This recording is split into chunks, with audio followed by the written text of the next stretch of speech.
Welcome back everyone. Today I will make a quick overview of AKG headphones, and you will see why it is a much better purchase than Sony or Bose. These are AKG K371-BT. They are wireless headphones that have a lot of stuff in the box. A carrying pouch,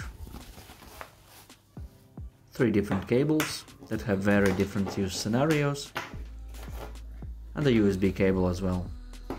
Cables are connected through mini 4-pin XLR.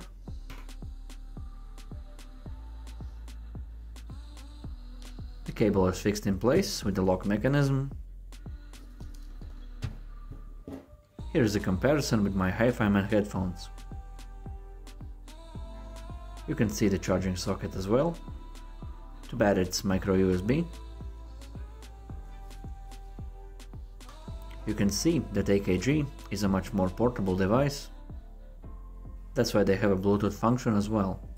AKGs have a closed design and have a noise cancelling function. It's not as good as Bose or Sony, but they win in the most important aspect. The sound quality is much more improved than on its competitors. And they have very nice touch controls. They have clear bass and crisp highs, which were lacking in Sony and Bose, where bass was muddy and not punchy. I highly suggest you to buy them instead of other products, because they cost about 150 euros, their battery life is more than 24 hours, and the folding possibilities as well. Well, that's it for today. See you in the next video. Good luck everyone.